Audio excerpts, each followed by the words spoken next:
Hi, ಎಲ್ಲರೂ ಹೇಗಿದ್ದೀರಾ? ಚೆನ್ನಾಗಿದ್ದೀರಾ ಅಂತ ಭಾವಿಸ್ತೀನಿ. Welcome back to Ramya Gowda YouTube channel. ಇನ್ನೂ ನನ್ನ ಚಾನಲ್ಗೆ ಯಾರಾದರೂ ಸಬ್ಸ್ಕ್ರೈಬ್ ಆಗಿಲ್ಲ ಅಂತಂದರೆ ಈ ಕೂಡಲೇ ಸಬ್ಸ್ಕ್ರೈಬ್ ಮಾಡ್ಕೊಳ್ಳಿ. ಯಾಕಂದರೆ ನಾನು ಮುಂದೆ ಮಾಡುವಂತಹ ವೀಡಿಯೋಗಳನ್ನ ನೀವು ಸುಲಭವಾಗಿ ನೋಡ್ಬೋದು. ಸಬ್ಸ್ಕ್ರೈಬ್ ಮಾಡ್ತೀರಾ ಅಂತ ಅಂದ್ಕೊಂಡಿದ್ದೀನಿ. ನಾನು ಈಗ ಶುರು ಮಾಡ್ತಾ ಇರೋ ವಿಡಿಯೋ ಒಂದು ವರಮಹಾಲಕ್ಷ್ಮಿ ಹಬ್ಬದ ಬಗ್ಗೆ. ಇನ್ನು ಸ್ವಲ್ಪ ದಿನಗಳಲ್ಲಿ ವರಮಹಾಲಕ್ಷ್ಮಿ ಹಬ್ಬ ಬರ್ತಾ ಇದೆ. ಸೊ ಅದಕ್ಕೆ ನಾನು ಯಾವ ರೀತಿ ತಯಾರಿ ಮಾಡ್ಕೊಳ್ತಾ ಇದ್ದೆ, ಯಾವ ರೀತಿ ನಾನು ರೆಡಿ ಮಾಡ್ತಾ ಇದ್ದೆ ಅನ್ನೋದನ್ನು ನಿಮ್ಮ ಜೊತೆ ಹಂಚ್ಕೊಳ್ಳೋದಕ್ಕೆ ಇಷ್ಟಪಡ್ತೀನಿ. ಸೊ ನನ್ನ ಮೊದಲನೇ ವಿಡಿಯೋ ಬಂದು ಮುಖೋಡನ ಹೇಗೆ ನಾನು ಅಲಂಕಾರ ಮಾಡ್ತಾ ಇದ್ದೆ ಅನ್ನೋದ್ರ ಬಗ್ಗೆ. ನಾನು ಪ್ರತಿಯೊಂದು ಬೆಳ್ಳಿ ವಸ್ತುಗಳನ್ನ ಪೇಪರ್ನಲ್ಲಿ ಸುತ್ತಿಡ್ತೀನಿ. ಯಾಕಂದರೆ ಅದು ಪೇಪರ್ನಲ್ಲಿ ಸುತ್ತಿಟ್ರೆ ಕಪ್ಪು ಆಗಲ್ಲ ಅಂತ ಹೇಳ್ತಾರೆ. ನೀವೇ ನೋಡ್ತಿರ್ಬೋದು, ಇವಾಗ ನಾನು ಮುಖೋಡನ ಪೇಪರಲ್ಲಿ ಸುತ್ತಿಟ್ಟಿದ್ದೆ. ಸೊ ಎಲ್ಲೂ ಕೂಡ ಬ್ಲ್ಯಾಕ್ ಮಾರ್ಕ್ ಆಗಲಿ ಅಥವಾ ತುಂಬ ಕಪ್ಪಾಗಿದೆ ಅಂತ ಅನ್ನಿಸ್ತಿಲ್ಲ. ಹಾಗಾಗಿ ನಾನು ಎಲ್ಲ ವಸ್ತುಗಳನ್ನ ಪೇಪರಲ್ಲಿ ಸುತ್ತಿಡ್ತೀನಿ. ಮತ್ತು ಪೀತಾಂಬರಿಯವ್ರದ್ದು ರುಪೇರಿ ಅನ್ನೋದು ಒಂದು ಲಿಕ್ವಿಡ್ ಬರುತ್ತೆ, ಎಲ್ಲ ಗ್ರಂಥಿಗೆ ಅಂಗಡಿಗಳಲ್ಲೂ ಸಿಗುತ್ತೆ. 110 ರೂಪೀಸ್ ಆಗುತ್ತೆ. ನಾನು ಆ ಲಿಕ್ವಿಡಿಂದನೇ ಪ್ರತಿಯೊಂದು ಬೆಳ್ಳಿ ವಸ್ತುಗಳನ್ನ ನಾನು ಕ್ಲೀನ್ ಮಾಡೋದು. ಯಾಕಂದರೆ ನೀಟಾಗಿ ಯಾವುದೇ ಕಪ್ಪು ಕಲೆ ಇದ್ದರೂ ಕೂಡ ಅದು ನೀಟಾಗಿ ಹೋಗುತ್ತೆ ಅದರಿಂದ. ಹಾಗಾಗಿ ನಾನು ಅದನ್ನು ಸ್ವಲ್ಪ ಕಾಟನಲ್ಲಿ ಹಾಕ್ಕೊಂಡು, ಇವಾಗ ನೋಡ್ತಾ ಇರ್ಬೋದು ನೀವು, ಕಾಟನಿಂದ ನಾನು ಪ್ರತಿಯೊಂದು ಮುಖೋಡದ ಪ್ರತಿಯೊಂದು ಭಾಗನೂ ಕೂಡ ಕ್ಲೀನ್ ಮಾಡ್ಕೊಳ್ತೀನಿ. ಯಾಕಂದರೆ ಅಲ್ಲಿ ಇಲ್ಲಿ ಎಲ್ಲರೂ ಬ್ಲ್ಯಾಕ್ ಮಾರ್ಕ್ ಇದ್ದರೆ ನೀಟಾಗಿ ಹೋಗುತ್ತೆ ಅಂತ ಅಷ್ಟೇ. ಇವಾಗ ಆಗಿದೆ ಅದು. ಅದರಿಂದ ಆದಮೇಲೆ ಒಂದು ಸಲ ವಾಶ್ ಮಾಡಿ ಕಾಟನ್ ಬಟ್ಟೆಯಲ್ಲಿ ನೀರು ಇಲ್ಲದೆ ಇರೋ ಥರ ನೀಟಾಗಿ ಒರೆಸ್ಕೊಳ್ತೀನಿ. ಒರೆಸ್ಕೊಂಡಾದ್ಮೇಲೆ ನೀವೇ ನೋಡ್ತಿರ್ಬೋದು ಮೊದಲಿದ್ದಕ್ಕೂ ಇವಾಗಿದ್ದಕ್ಕೂ ಏನು ಡಿಫ್ರೆನ್ಸ್ ಇದೆ ಅಂತ ಹೇಳಿ. ಸೊ ಅದಾದಮೇಲೆ ನಾನು ಫ್ಯಾಬ್ರಿಕ್ ಕಲರ್ಸ್ನ ಯೂಸ್ ಮಾಡ್ತೀನಿ ಐಬ್ರೋಗೆ ಮತ್ತು ತುಟಿಗೆ. ನಾನು ಫ್ಯಾಬ್ರಿಕ್ ಕಲರ್ಸ್ ಯೂಸ್ ಮಾಡೋದು ಬಂದು ಸ್ವಲ್ಪ ಹೈಲೈಟಾಗಿ ಕಾಣುತ್ತೆ ಅಂತ, ಅದು ಸ್ವಲ್ಪ ಶೈನಿಂಗ್ ಇರೋದ್ರಿಂದ ತುಂಬ ಎದ್ದು ಕಾಣುತ್ತೆ ಮುಖೋಡದಲ್ಲಿ ಅಂತ ಹೇಳಿ ನಾನು ಆ ಕಲರ್ಸ್ನ ಯೂಸ್ ಮಾಡ್ತೀನಿ. ಕೆಲವೊಬ್ಬರು ಐಲೈನರು ಮತ್ತು ಲಿಪ್ಸ್ಟಿಕ್ ಯೂಸ್ ಮಾಡ್ತಾರೆ, ಅದು ತಪ್ಪೇನಿಲ್ಲ. ಹಾಗಾಗಿ ನನಗೆ ಇದು ಸೂಟೇಬಲ್ ಅಂತ ಅನಿಸುತ್ತೆ. ಸೊ ಹಾಗಾಗಿ ನಾನು ಅದನ್ನು ಯೂಸ್ ಮಾಡ್ತೀನಿ. ಮತ್ತು 0 ಸೈಜು ಬ್ರಷ್ನ ನಾನು ಯೂಸ್ ಮಾಡಿ ನಾನು ಐಬ್ರೋನ ಇವಾಗ ಅಪ್ಲೈ ಮಾಡ್ತಾ ಇದ್ದೀನಿ. ಸೊ ನೀವು ನೋಡ್ತಾ ಇರ್ಬೋದು, ನೀವು ಅಲ್ಲಿ ನೋಡ್ತಿರ್ಬೋದು ಮುಖೋಡದಲ್ಲಿ ಮಾರ್ಕ್ ಇದೆ ಅಲ್ಲ, ಐಬ್ರೋದು ಮಾರ್ಕ್ ಇದೆ. ಸೊ ಆ ಮಾರ್ಕಲ್ಲಿ ಮಾತ್ರ ನಾನು ಅದ್ರೊಳಗಡೆ ಬರೋ ಅಷ್ಟೇ ಮಾತ್ರ ಅಪ್ಲೈ ಮಾಡ್ತೀನಿ. ಯಾಕಂದರೆ ಹಚ್ಚಬೇಕಿದ್ರೆ ಔಟ್ಸೈಡ್ ಹೋಗುತ್ತೆ, ಅಂದರೆ ಅದರಿಂದ ಆಚೆ ಹೋಗುತ್ತೆ. ಸೊ ಆವಾಗ ಅದನ್ನು ನಾನು ಇಯರ್ ಬಡ್ಸಿಂದ ಕೂಡ ಕ್ಲೀನ್ ಮಾಡ್ಕೊಳ್ತೀನಿ. ಇವಾಗ ನೋಡ್ತಾ ಇರ್ಬೋದು, ನಾವು ಎಷ್ಟು ನೀಟಾಗಿ ಶೇಪ್ ಕೊಡ್ತೀವಿ ಅಷ್ಟು ನೀಟಾಗಿ ಮುಖೋಡ ಚೆನ್ನಾಗಿ ಕಾಣಿಸುತ್ತೆ. ಹಾಗಾಗಿ ಸೊ ಅದರಲ್ಲೂ ಐಬ್ರೋ ಅಂತೂ 2 ಒಂದೇ ಶೇಪ್ ಇದ್ದರೆ ತುಂಬ ಚೆನ್ನಾಗಿ ಕಾಣಿಸುತ್ತೆ ಮುಖೋಡ ಅಂತೂ. ಹಾಗೆ ಅದು ಡ್ರೈ ಆದಮೇಲೂ ಕೂಡ ತುಂಬ ಶೈನಿಂಗ್ ಆಗಿರುತ್ತೆ ಐಬ್ರೋ. ಹಾಗಾಗಿ ನಾನು ಐಬ್ರೋನ ರೆಡಿ ಮಾಡ್ಕೊಂಡಿದ್ದೀನಿ ನೋಡಿ. ಇವಾಗ 2 ಕಡೆನೂ ಅಪ್ಲೈ ಆಗಿದೆ. ಸೊ 2 ಕಡೆನೂ ಅಪ್ಲೈ ಆದ ನಂತರ ನಾನು ಇವಾಗ ಇಯರ್ ಬಡ್ಸ್ ತೊಗೊಂಡು ನೀಟಾಗಿ ಎಕ್ಸ್ಟ್ರಾಸ್ ಏನೇನಿದೆ, ಅಂದರೆ ಆ ಮಾರ್ಕ್ನ ಬಿಟ್ಟು ಹೊರಗಡೆ ಏನೇನು ಎಷ್ಟು ಬಂದಿದೆ ಅದನ್ನು ನೀಟಾಗಿ ಕ್ಲೀನ್ ಮಾಡ್ಕೊಳ್ತೀನಿ. ಇವಾಗ ಸ್ವಲ್ಪ ಬಂದಿರೋದ್ರಿಂದ ಹಚ್ಚಬೇಕಾದ್ರೆ ನಾವು ನೀಟಾಗಿ ಹಚ್ಚೋದಕ್ಕಾಗಲ್ಲ, ಯಾಕಂದರೆ ಸೈಡಲ್ಲಿ ಬಂದೇ ಬರುತ್ತೆ. ಹಾಗಾಗಿ ಇಯರ್ ಬಡ್ಸಿಂದ ನಾವು ಅದನ್ನು ಕ್ಲೀನ್ ಮಾಡ್ಕೊಂಡ್ಮೇಲೆ ಅದು ಈ ರೀತಿ ಕಾಣುತ್ತೆ. ಮತ್ತು ಕಣ್ಣಿನ ಮೇಲೆ ಅಲ್ಲಿಗೆ ಮಾರ್ಕ್ ಇರುತ್ತೆ, ಅದು ಕೂಡ ಅಲ್ಲಿಗೂ ಸ್ವಲ್ಪ ಕಾಜಲ್ ಥರ ಅಪ್ಲೈ ಮಾಡ್ತಾಯಿದ್ದೀನಿ ನಾನು. ಯಾಕಂತಂದರೆ ಅದು ಸ್ವಲ್ಪ ಇನ್ನೂ ಕಣ್ಣನ್ನು ಚೆನ್ನಾಗಿ ಕಾಣೋ ಥರ ಮಾಡುತ್ತೆ. ಸೊ ಇದು ಅಷ್ಟೇ, ಕಣ್ಣಿನ ಶೇಪ್ ಕೂಡ ನಾವು ಹೇಗೆ ಕೊಡ್ತೀವಿ ಅದ್ರ ಮೇಲೆ ಡಿಪೆಂಡ್ ಆಗುತ್ತೆ. ನೀವು ನೋಡ್ತಾ ಇರ್ಬೋದು, ನಾನು ಎಡ್ಜನ್ನು ಅಂದರೆ ಲಾಸ್ಟು ತುದಿಯನ್ನು ಕೂಡ ತುಂಬ ಶಾರ್ಪಾಗಿ ನಾನು ಇದು ಮಾಡ್ತೀನಿ. ಮತ್ತು ಕೆಳಗಡೆ ಕೂಡ ಅಷ್ಟೇ, ನಾನು ಜಸ್ಟು ಸಣ್ಣದಾಗಿ ಒಂದು ಲೈನ್ ಹಾಕ್ಕೊಳ್ತೀನಿ, ತುಂಬ ದೊಡ್ಡದಾಗಿ ಹಾಕಲ್ಲ. ದೊಡ್ಡದಾಗಿ ಹಾಕಿದ್ರೆ ಅದು ಕಣ್ಣನಿಗೆ ಸ್ವಲ್ಪ ದೊಡ್ಡದಾಗೇನೋ ನೋಡ್ತಿದೆ ಅನ್ನೋ ಥರ ಫೀಲ್ ಆಗುತ್ತೆ. ಸೊ ಹಾಗಾಗಿ ಸಣ್ಣದಾಗಿ ಒಂದು ಲೈನ್ ಹಾಕ್ಕೊಳ್ತೀನಿ. ಅಲ್ಲಿ ಎಕ್ಸ್ಟ್ರಾ ಬಂದಿದೆ, ಸೊ ನಾನು ಅದನ್ನು ಕೂಡ ಕ್ಲೀನ್ ಮಾಡ್ಕೊಳ್ತೀನಿ. ನೋಡ್ತಿರ್ಬೋದು ಇವಾಗ ಇಯರ್ ಬಡ್ಸಿಂದ ನಾನು ಎಕ್ಸ್ಟ್ರಾಸ್ ಏನೇನಿದೆ ಅದನ್ನು ಕೂಡ ಕ್ಲಿಯರ್ ಮಾಡಿಕೊಂಡು ಒಂದು ಸಣ್ಣ ಲೈನ್ ಕಾಣೋ ಹಾಗೆ, ಒಂದೇ ಒಂದು ಸಣ್ಣ ಲೈನ್ ಕಾಣೋ ಹಾಗೆ ಅಷ್ಟೇ ನಾನು ಅದನ್ನು ಬಿಡೋದಲ್ಲಿ. ಮತ್ತು ಎಡ್ಜಲ್ಲೂ ಅಷ್ಟೇ, ಈ ಕಡೆ ಕಣ್ಣ ಹತ್ರ ಆಗಿರ್ಬೋದು ಎಲ್ಲ ನೀಟಾಗಿ ಕ್ಲೀನ್ ಮಾಡ್ಕೊಂಡ ನಂತರ ನಾನು ಈ ಕಡೆ ಕಣ್ಣನ್ನು ಕೂಡ ನಿಮಗೆ ಮಾಡಿ ತೋರಿಸ್ತೀನಿ. ಇವಾಗ ನೋಡ್ತಿರ್ಬೋದು, ಇವಾಗ ಸೇಮ್ ಅದೇ ರೀತಿ ಹೇಗಿದೆ ಈ ಕಣ್ಣನ್ನು ಕೂಡ ನಾನು ಹಾಗೆ ಮಾಡ್ತೀನಿ ಇವಾಗ. ಸೊ ಮಾಡಿದ ನಂತರ ಈ ರೀತಿ ಕಾಣಿಸುತ್ತೆ. ಯಾಕಂದರೆ 2 ಕಣ್ಣುಗಳು ಒಂದೇ ಥರ ಕಾಣ್ರೆ ತುಂಬ ಚೆನ್ನಾಗಿರುತ್ತೆ. ಹಾಗಾಗಿ ಸೊ ಇವಾಗ ಗೊತ್ತಾಗ್ತಾ ಇದೆ ನಿಮಗೆ, ಮೇಲ್ಗಡೆ ನಾನು ದೊಡ್ಡದಾಗಿ ಹಾಕಿದ್ದೀನಿ, ಕೆಳಗಡೆ ತುಂಬ ಸಣ್ಣ ಲೈನ್ ಒಂದು ಹಾಕಿದ್ದೀನಿ ಅಷ್ಟೇ. ಸೊ ಇದಾದ ನಂತರ ನಾನಿವಾಗ ಮುಖೋಡಕ್ಕೆ ಲಿಪ್ಸ್ಟಿಕ್ಕನ್ನು ಅಪ್ಲೈ ಮಾಡೋಕ್ಕೆ ಹೋಗ್ತೀನಿ. ಸೊ ನೋಡ್ತಾ ಇರ್ಬೋದು, ಕಣ್ಣು ತುಂಬಾ ಚೆನ್ನಾಗಿ ಕಾಣಿಸ್ತಾ ಇದೆ ಆ್ಯಕ್ಚುಲಿ ಇವಾಗಲೇ. ಇನ್ನೇನು ಅಲಂಕಾರ ಆಗದಿರೇ ಕಣ್ಣು ಚೆನ್ನಾಗಿ ಕಾಣಿಸ್ತಿದೆ, ಶೇಪ್ ಎಲ್ಲ ಚೆನ್ನಾಗಿ ಬಂದಿದೆ. ಇವಾಗ ತುಟಿಗೆ ಹಾಕೋಣ. ತುಟಿಗೆ ನಾನು ಇವಾಗ ಹೇಳ್ದಾಗೆ fabric colour, red colour, tomato red ಬರುತ್ತಲ್ಲ ಆ ಥರ ಕಲರ್ನ ಚೂಸ್ ಮಾಡ್ಕೊಂಡಿದ್ದೀನಿ ನಾನು. ಸೊ ಅದನ್ನು ಕೂಡ ಅಷ್ಟೇ 0 ಬ್ರಷಿಂದನೇ ಅಪ್ಲೈ ಮಾಡ್ತಾಯಿದ್ದೀನಿ. ಯಾಕಂದರೆ ಅದಕ್ಕೂ ಬೇರೆ ಬ್ರಷ್, ಇದಕ್ಕೆ ಬೇರೆ ಬ್ರಷ್ ಯೂಸ್ ಮಾಡ್ತೀನಿ. 2 ಒಂದೇ ಆದರೆ ಕಲರ್ ಮಿಕ್ಸ್ ಆಗುತ್ತೆ. ಸೊ ಹಾಗಾಗಿ ನೀವು ನೋಡ್ತಾ ಇರ್ಬೋದು. ಫಸ್ಟು ನಾನು ಒಳಗಡೆ ತುಟಿಯ ಒಳಗಡೆ ಫುಲ್ಲು ಅಪ್ಲೈ ಮಾಡ್ಕೊಳ್ತೀನಿ. ಇವಾಗ ಅಪ್ಲೈ ಮಾಡ್ಕೊಂಡ್ಮೇಲೆ ಕೆಳಗಡೆ ತುಟಿಗೆ ಏನೇನಿದೆ ಅಷ್ಟಕ್ಕೂ ಫುಲ್ಲು ಅಪ್ಲೈ ಮಾಡಿ ಒಂದು ಲೈನ್ನ ಕೆಳಗಡೆ ಲೈನ್ ಕೊಟ್ಕೊಳ್ತೀನಿ. ಅದು ಶೇಪ್ ಬರಲಿ ಅನ್ನೋ ರೀತಿಗೋಸ್ಕರ. ಕೆಲವೊಂದು ಮುಖೋಡಗಳಲ್ಲಿ ಲಕ್ಷ್ಮಿ ನಗು ಮುಖ ಇರಲ್ಲ. ನಾನು ಅದೊಂದು ಸಜೆಸ್ಟ್ ಮಾಡ್ತೀನಿ. ಲಕ್ಷ್ಮಿ ಮುಖೋಡ ತೊಗೋಬೇಕಿದ್ರೆ ತುಂಬ ನಗು ಮುಖದಿಂದ ಇರೋ ಮುಖೋಡಗಳನ್ನ ತಗೊಳ್ಳಿ ಅಂತ ಹೇಳೋದಕ್ಕೆ ಇಷ್ಟಪಡ್ತೀನಿ. ಮತ್ತು ಹಾಗೆ ಏನಾದರೂ ಗೊತ್ತಿಲ್ದಿರ ಈಗ ಆಲ್ರೆಡಿ ತೊಗೊಂಡಿರೋರಿಗೆ ಇನ್ನೊಂದು ಏನಂತಂದರೆ, ನೀವು ತುಟಿಗೆ ಅದನ್ನು ಹಚ್ಚಬೇಕಿದ್ರೆ ನೀವೇ ಶೇಪ್ ಕೊಡಿ. ನಗ್ತಾ ಇರೋ ಥರ ಶೇಪ್ ಕೊಟ್ಟರೆ ತುಂಬಾ ಚೆನ್ನಾಗಿ ಕಾಣಿಸುತ್ತೆ. ಆ್ಯಕ್ಚುಲಿ ಇವಾಗ ನೀವು ನೋಡ್ತಾ ಇರ್ಬೋದು, ತುಟಿ ಸ್ವಲ್ಪನೇ ಚಿಕ್ಕದಾಗಿದೆ. ಬಟ್ ನಾನು ಅದರಿಂದ ಫ್ಯಾಬ್ರಿಕ್ ಕಲರ್ಸಿಂದ ನಾನು ಅದಕ್ಕೆ ಶೇಪ್ ಕೊಟ್ಟು ಸ್ವಲ್ಪ ಚೆನ್ನಾಗಿ ಕಾಣ್ತಿರೋ ಥರ ಅಥವಾ ಸ್ಮೈಲ್ ಮಾಡ್ತಿರೋ ಥರ ಲಕ್ಷ್ಮಿ ಫೇಸಲ್ಲಿ ನಗು ಇರೋ ಥರ ನಾನು ಶೇಪ್ನ ಕೊಡ್ತೀನಿ.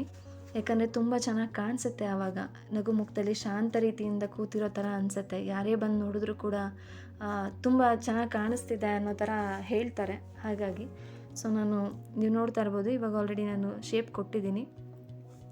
ತುಂಬ ಚೆನ್ನಾಗಿ ಬಂದಿದೆ. ಸೈಡಲ್ಲೆಲ್ಲ ಮತ್ತು ಸೈಡಲ್ಲಿ ಸ್ವಲ್ಪ ಗ್ಯಾಪ್ ಇಲ್ದಾಗೆ ಇದು ಮಾಡ್ಕೋಬೇಕಾಗತ್ತೆ. ಸೊ ಇವಾಗ ನೀವು ನೋಡಿದ್ರಿ ಶೇಪ್ ಆಗಿದೆ. ಸೊ ಮತ್ತೆ ಜಾಸ್ತಿ ಅದಕ್ಕೆ ಒಂದು ಸಲ ಕೊಟ್ಕೊಂಡಾದಮೇಲೆ ಔಟ್ಲೈನ್ ಆದಮೇಲೆ ಅದನ್ನು ಸ್ವಲ್ಪ ಥಿಕ್ನೆಸ್ ಆಗಿ ನಾನು ಹಚ್ತೀನಿ. ಹಚ್ಚಿದ್ಮೇಲೆ ಅದು ಈ ರೀತಿ ಕಾಣುತ್ತೆ. ಸೊ ಎಕ್ಸ್ಟ್ರಾಸ್ ಏನಾದರೂ ಇತ್ತು ಅಂತಂದರೆ ಅದನ್ನು ಕೂಡ ನಾನು ಇಯರ್ಬಡ್ಸಿಂದ ಕ್ಲೀನ್ ಮಾಡ್ಕೊಳ್ತೀನಿ. ಹಚ್ಚಬೇಕಿದ್ರೆ ನೀಟಾಗಿ ಹಚ್ಚೋದಕ್ಕಾಗಲ್ಲ ಯಾರಿಗೆ ಆದರೂ ಅಷ್ಟೇ, ಸ್ವಲ್ಪ ಆ ಕಡೆ ಈ ಕಡೆ ಕೈ ಆಗುತ್ತೆ. ಸೊ ಹಾಗಾಗಿ ಎಲ್ಲ ತೆಗೆದ ಮೇಲೆ ನೀಟಾಗಿ ಈ ಥರ ಕಾಣಿಸುತ್ತೆ. ನೀವು ನೋಡ್ತಿರ್ಬೋದು, ತುಂಬ ಚೆನ್ನಾಗಿ ಕಾಣಿಸ್ತಿದೆ ಇವಾಗಲೂ ಕೂಡ. ಇನ್ನು ಕಣ್ಣುಗಳನ್ನ ಹಾಕಿಲ್ಲ, ಏನಿಲ್ಲ. ನನಗೂ ಲಕ್ಷ್ಮಿ ಮುಖೋಡಕ್ಕೆ ಈ ಥರ ಚಿಕ್ಕ ಚಿಕ್ಕದು ಜ್ಯುವೆಲ್ಸ್ಗಳನ್ನ ತೊಗೊಂಡಿದ್ದೀನಿ. ಅಂದರೆ ಅಸೆಸರೀಸ್ಗಳನ್ನ ಯೂಸ್ ಮಾಡ್ತೀನಿ. ಓಲೆ ಆಗಿರ್ಬೋದು, ಸರ ಆಗಿರ್ಬೋದು, ಹಾಗೆ ಕಣ್ಣು ಮತ್ತು ಕಿವಿಗೆ ಕವರ್ ಆಗೋ ಥರ ಒಂದು ಓಲೆ ತೊಗೊಂಡಿದ್ದೀನಿ ನಾನು. ಸೊ ಅದನ್ನು ಕೂಡ ಅಪ್ಲೈ ಮಾಡ್ತೀನಿ. ಅದನ್ನು ಕೂಡ ನಾನು ಹಾಕ್ತೀನಿ. ತಿಲಕ, ಮೇನ್ ತಿಲಕ ಲಕ್ಷ್ಮಿಗೆ ಎದ್ದು ಕಾಣಬೇಕು ಅಂದರೆ ತಿಲಕನ ನಾವು ಯಾವ ರೀತಿ ತೊಗೊಳ್ತೀವಿ ಅದ್ರ ಮೇಲೆ ಡಿಪೆಂಡ್ ಆಗುತ್ತೆ. ಸೊ ಇವಾಗ ನೋಡಿ, ಅದನ್ನು ಡ್ರೈ ಆಗೋದಕ್ಕೆ ಇಟ್ಟಿದ್ದೆ. ಅಂದರೆ 2 ಮಿನಿಟ್ಸ್ ಅಷ್ಟೇ ಡ್ರೈ ಆಗಿಬಿಡುತ್ತೆ. 2 ಮಿನಿಟ್ಸಲ್ಲಿ ನೋಡ್ತಾ ಇರ್ಬೋದು, ನನ್ನ ಕೈಯಿಂದ ಕೂಡ ಮುಟ್ಟಿದ್ರೂ ಕೂಡ ಅದು ಸ್ಪ್ರೆಡ್ ಆಗ್ತಾ ಇಲ್ಲ.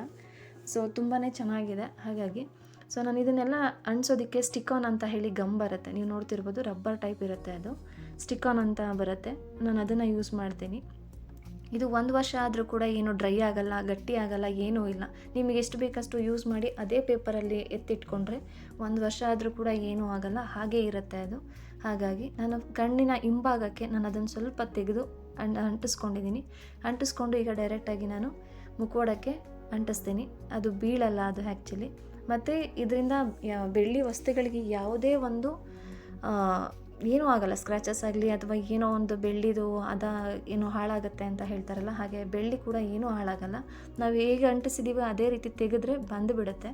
ಸೊ ನಾನೀಗ 2 ಕಣ್ಣನ್ನು ಕೂಡ ಹಾಕಿದ್ದೀನಿ. ನೀವು ನೋಡ್ಬೋದು, ತುಂಬ ಚೆನ್ನಾಗಿದೆ. ಆಲ್ರೆಡಿ ಮುಖದಲ್ಲಿ ಏನೋ ಒಂಥರ ಕಳೆ ಬಂದಿದೆ. ಸೊ ಹಾಗಾಗಿ ಕಣ್ಗಳನ್ನೂ ಅಷ್ಟೇ ಒಂದೇ ಈಕ್ವಲಾಗಿ ಅಂಟಿಸ್ಕೊಂಡ್ರೆ ತುಂಬ ಚೆನ್ನಾಗಿ ಕಾಣಿಸುತ್ತೆ. ನೀವು ನೋಡ್ತಿದ್ದೀರಾ ಇವಾಗ ಕಣ್ಣಿಂದು ಭಾಗ ಆಗಿದೆ. ಸೊ ಇವಾಗ ನಾನು ಕಿವಿಗೆ ಓಲೆಗಳನ್ನು ಹಾಕ್ತೀನಿ. ಈಗ ಕಿವಿಗೂ ಅಷ್ಟೇ ಓಲೆನ ನಾನು 2 ಕಡೆ ಸ್ಟಿಕ್ ಮಾಡ್ಕೊಳ್ತೀನಿ. ಯಾಕಂದರೆ ಮೇಲ್ಭಾಗ ಮತ್ತು ಕೆಳಗಡೆ ಭಾಗ ಎರಡಕ್ಕೂ ಕೂಡ ನಾನು ಸ್ಟಿಕಾನನ್ನು ಅಪ್ಲೈ ಮಾಡ್ಕೊಳ್ತೀನಿ. ಅಪ್ಲೈ ಮಾಡ್ಕೊಂಡ ನಂತರ ನಾನು ಕಿವಿಗೆ ಇಡ್ತೀನಿ. ಮತ್ತು ಇನ್ನೂ ಒಂದೇನೆಂದರೆ, ಅದು ಸ್ಟಿಕಾನು ಹೊರಗಡೆ ಕಾಣದೇ ಇರೋ ಥರ ನಾವು ಆದಷ್ಟು ಒಳಗಡೆನೇ ಇಟ್ಟರೆ ತುಂಬ ಚೆನ್ನಾಗಿರುತ್ತೆ. ಇಲ್ಲಾಂದರೆ ಒಳಗಡೆ ಹಿಟ್ಟಿಟ್ಟು ಥರ ಹೊರಗಡೆ ಕಂಡ್ರೆ ಅದು ಹಿಟ್ಟಿಟ್ಟು ಥರ ಅಂತ. ಸೊ ನಾನು ಪ್ರತಿಯೊಂದಕ್ಕೂ ಕೂಡ ಹಾಗೆ ನಾನು ಸ್ಟಿಕಾನ್ನ ಅಂಟಿಸ್ಕೊಂಡು ಈಗ ಕಿವಿ ಕವರ್ ಆಗೋ ಥರ ಒಂದು ಆ್ಯಸೆಸರೀಸ್ನ ಸ್ಟಿಕ್ ಮಾಡಿದ್ದೀನಿ. ಇವಾಗ ಗೊತ್ತಾಗ್ತಾ ಇದೆ ನಿಮಗೆ, ಕಿವಿ ಎಲ್ಲ ಫುಲ್ ಕವರ್ ಆಗಿದೆ. ಸೊ 2 ಕಡೆಯೂ ಕೂಡ ನಾನು ಹಾಕಿದ್ದೀನಿ. ಈಗ ಹಾಕಿದ ನಂತರ ಅದು ಈ ರೀತಿ ಕಾಣುತ್ತೆ. ಸೊ ಇವಾಗ ಲಕ್ಷ್ಮಿ ಕೂದಲಿಗೆ ಅಪ್ಲೈ ಮಾಡಿರಲಿಲ್ಲ. ಸೊ ಹಾಗಾಗಿ ಇವಾಗ ಮಾಡ್ತಾಯಿದ್ದೀನಿ. ಅಲ್ಲಿಗೂ ಕೂಡ ಬ್ಲ್ಯಾಕ್ ಕಲರ್ನ ನಾನು ಇವಾಗ ಬ್ಲ್ಯಾಕ್ ಫ್ಯಾಬ್ರಿಕ್ ಕಲರ್ನ ಅಪ್ಲೈ ಮಾಡ್ತಾಯಿದ್ದೀನಿ. ಸೊ ಒಂದು ಸೈಡ್ ಫುಲ್ ಕವರ್, ಕೂದಲುದವರು ಡಿಸೈನ್ ಕೊಟ್ಟಿರ್ತಾರೆ ಮುಖೋಡದಲ್ಲಿ.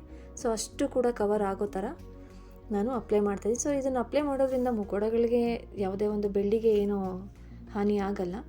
ಹಾಗಾಗಿ ಸೊ ನನಗೆ ಆ ಸೈಡ್ ಆಯಿತು. ಇವಾಗ ಈ ಸೈಡು ಕೂಡ ನಾನು ಅದೇ ರೀತಿ ಫುಲ್ ಕಂಪ್ಲೀಟಾಗಿ ಅಪ್ಲೈಯನ್ನು ಮಾಡ್ಕೊಳ್ತೀನಿ. ಸೊ ನೀವು ನೋಡ್ತಿರ್ಬೋದು, ಇವಾಗ ಕಂಪ್ಲೀಟ್ ಆಗ್ತಿದೆ. ಈಗ ಇದು ಕೂಡ ಇವಾಗ 2 ಸೈಡು ಕಂಪ್ಲೀಟ್ ಆದ ನಂತರ ಅದು ಈ ರೀತಿ ಕಾಣುತ್ತೆ. ಸೊ ಅದು ಲಕ್ಷ್ಮಿ ಕೂದಲು ಅವ್ರು ಡಿಸೈನ್ ಮಾಡಿರೋದು ಫುಲ್ಲು ನಾವು ಅಪ್ಲೈ ಮಾಡಿದ ನಂತರ ಅದು ಈ ರೀತಿ ಕಾಣುತ್ತೆ. ಸೊ ಇವಾಗ ಡ್ರೈ ಆಗಿದೆ ಅದು ಆಲ್ರೆಡಿ. ಸೊ ನಾನು ಡ್ರೈ ಆದ ನಂತರ ಈಗ ನೋಡ್ತಿರ್ಬೋದು ನಾನು ಮೂಗುತಿನ ಹಾಕ್ತೀನಿ. ಮೂಗುತಿನೂ ಅಷ್ಟೇ ಸ್ವಲ್ಪ ಅದು ಸ್ಟಿಕ್ಕನ್ನು ಕಾಣದೇ ಇರೋ ಥರ ಸ್ವಲ್ಪ ಲೈಟಾಗಿ ಹಾಕಿ ಅಂಟಿಸಿದ್ರು ಕೂಡ ಅದು ನೀಟಾಗಿ ಕೂರುತ್ತೆ, ಅದು ಏನಿಲ್ಲ ಕಚ್ಕೊಳುತ್ತೆ. ಸೊ ಈಗ ಅದಾದ ನಂತರ ತಿಲಕವನ್ನು ಇಡ್ತಾಯಿದ್ದೀನಿ. ಲಕ್ಷ್ಮಿಗೆ ತಿಲಕ ನಾವು ಯಾವ ರೀತಿ ತೊಗೊಳ್ತೀವಿ ಅದು ಅದ್ರ ಮೇಲೆ ಡಿಪೆಂಡ್ ಆಗುತ್ತೆ. ಯಾಕಂತಂದರೆ ನಾನು ಉದ್ದ ಇರೋ ತಿಲಕನ ತೊಗೊಂಡೆ.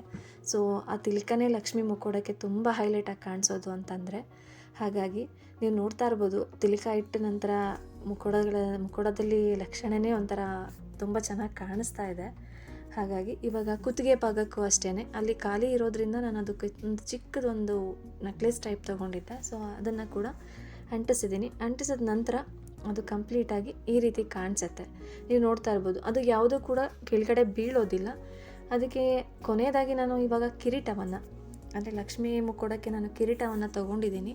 ಸೊ ಅದಕ್ಕೆ ಒಂದು ದಾರವನ್ನು ಕೂಡ ನಾನು ಕಟ್ಕೊಂಡಿದ್ದೀನಿ. ಯಾಕಂತಂದರೆ ಆ ದಾರ ಏನಕ್ಕೆ ಅಂತ ನಾನು ಹೇಳ್ತೀನಿ.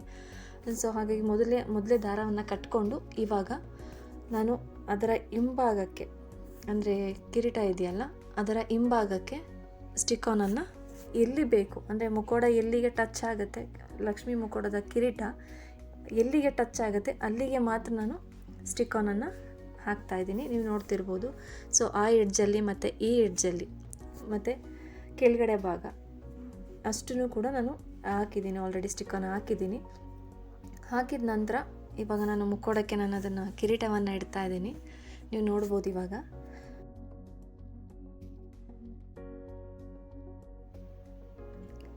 ಹಾಗೆ ಸಂಪೂರ್ಣವಾಗಿ ಕಿರೀಟವನ್ನು ಇಡೋವಾಗ ಎಲ್ಲೆಲ್ಲಿ ಸ್ಟಿಕ್ಕನ್ನು ಹಾಕಿದ್ದೀವಿ ಸೊ ಆ ಭಾಗ ಕಿರೀಟ ಭಾಗಕ್ಕೆ ಅಂಟ್ಕೊಳ್ಳೋ ಥರ ನಾನು ಇವಾಗ ಪ್ರೆಸ್ ಮಾಡ್ತೀನಿ.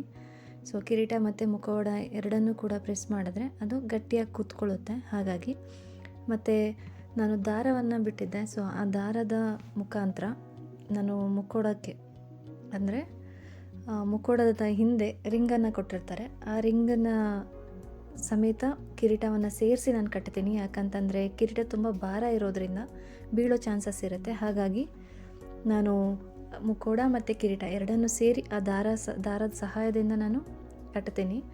ಹಾಗೆ ಮಧ್ಯ ತೆಂಗಿನಕಾಯಿ ಬರುತ್ತೆ. ಸೊ ತೆಂಗಿನಕಾಯನ್ನು ಬಳಸಿ ಮತ್ತು ಆ ಕಡೆ ರಿಂಗಿಗೆ ದಾರ ಕಟ್ಟೋದ್ರಿಂದ ಬೀಳೋ ಚಾನ್ಸಸ್ ಕಡಿಮೆ.